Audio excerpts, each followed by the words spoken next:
I'm Wes, we're in the mountains, and I'm talking to you today because there's this story that impacted me more than any story that I've been a part of. If you're working on something inspiring, if you're working on something that you're passionate about, hopefully what I learned from being a part of this story, you can take a little bit away from that. What I'm talking about is what my newest film is about. I just released my newest documentary called Invisible String. It's a passionate story about motherhood and racing and doing those two things to the best of one's ability. And today I'm going to walk you through the entire process of creating a 30-minute short film. What pulled me into this film, honestly, was because it was in the contract. When I became the creative director of HOKA NAZ Elite, we said that we wanted to do a few photo and social media posts a week, and we wanted to make a few long-form stories. And a story of Paige and Mercy, two marathon runners for HOKA, was one of the documentaries that we wanted to make. However, I quickly realized how impactful this story was going to be, not only on my life, but on the people around Mercy and Paige, and hopefully the audience of HOKA and NAZ as a whole. Paige and Mercy are two wonderful human beings. Once they got used to the camera being in their face all the time, then it was quick to realize how soft, how kind, how just overall amazing people they are. And aside from their personalities, they are also two mothers raising two wonderful children and two runners competing at the highest level possible. What's really unique about them too is they're from completely different walks of life. One is from Kenya, one is from a small town in Pennsylvania, and they're both in Flagstaff, both on the same team, both mothers, both training for the same marathon together. And so when I found all this out and when we got into the pre-production of the film, it was a really exciting piece for me because that's an area that I had never touched. I'm not a mother, I'm not even a woman, and so them opening their lives to me and me being able to tell the story of motherhood, of being a female athlete, and just all the trials, the tribulations, all the successes that go through that in sport was something that was brand new to me, but something that I was really honored to be a part of. Like I said, the project really just started with conversations. We knew that we wanted to tell Paige and Mercy's story, so after hearing what the staff of NAZ Elite had to say about them and just spending more and more time around Paige and Mercy, I began to build out the story, build out the pre-production process. You know, all that goes into a mood board. I use Milanote for all of that. And then I just start building out how I would want the edit to look. And so on that mood board, I have shot lists, I have interview questions, and then I have what the editing timeline will look like for the finished product, or what we think it will look like. I knew the film was gonna be anywhere from 15 to 30 minutes in length. It couldn't be under 10 because there was just so much that we wanted to unpack in this story. And after the edit, being able to tell the story of their relationship, being able to dive into motherhood, and then being able to cover the races that they ran, the film just kind of ended up being 30 minutes. There was no set time or set time frame, but it's kind of how we got to the length of the film. And then from the beginning, I knew that I just wanted people to walk away feeling something, feeling connection to the humans behind the miles, feeling connected to the people around them, feeling inspired to achieve something that maybe they didn't think was possible before, or maybe that they thought was pretty out of reach. And so going into the film with all of that, we had a pretty solid pre-production plan, and then it was time to begin building out the film. When it came to shooting the film, we began in March, and we didn't stop till it was released in September. So it was a solid 6 months of building this piece out. For the crew, you're looking at them. I didn't really want to be the sole person behind this documentary. I knew I could do the pre-production, do the shooting on my own, but I did want a second pair of eyes doing the editing and a fresh perspective seeing this story. And so I originally reached out to two friends to see if they could edit it. They unfortunately could not. And then I ended up using an editing agency to edit the piece. I'll touch more on that later. Okay, stop watching this video.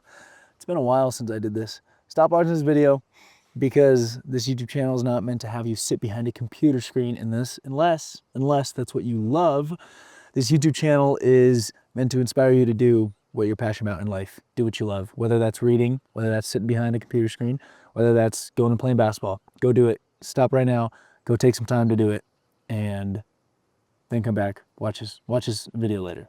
I had two cams with me at all times. The Sony FX3 is my A cam, the Sony A7 IV is my B cam, and really the only shots that we planned were me traveling to the competitions they were racing at and interviews. Other than that, I was with them every week for 6 months straight, shooting their practices, shooting them at lifts, and so we knew that we were going to have enough B-roll, behind the scenes, any other footage that we needed from that 6-month stretch. After 6 months of production, it was time for post. 7 hours of interviews and countless hours of B-roll, training, and race footage. I was not going to be the editor on all of that. Like I said, I hired an editing agency and they took the lead. This was at the end of July and we wanted to get the film out at the beginning of September. A pretty rushed timeline for something that didn't have an exact deadline, but we had other projects that were coming in September and after that we wanted to get this film out before. As we were going through, unfortunately, the situation with the editing agency didn't end up going over very well. The project wasn't where it needed to be. The budget was a little too much. And so 3 weeks before the premiere date of this film, I cut the cord on the editing agency and I took over from scratch. This was not the ideal situation, that is for sure. Once I made that decision, I kid you not, I locked myself in my room. I threw my phone in the corner of my room on airplane mode so I wouldn't get any notifications, and I edited for 12 to 14 hours a day, no joke. After the first 3 days of doing this, a story was coming along, and after day 4 of locking myself in my room, I realized that this was going to be possible. Luckily, those days shortened up a bit, and I was able to finish the editing over the next 2.5 weeks. And although I didn't have really anyone helping me shooting or edit this thing, there were a lot of people who were by my side in the review process, and I could not have done it without them. My family was amazing. My girlfriend, I think, watched the film 8 times. And so, although I was a one-man band throughout this whole thing, there were so many people that I was able to lean on, and I'm so fortunate for that. This documentary taught me so much, in the nitty-gritty things of creating a film, getting the sound right, getting everyone's interviews at the same level, holding on shots, redoing shots, what interview questions I need to ask, what interview questions I missed, all those things that I did not realize went into a production of this scale.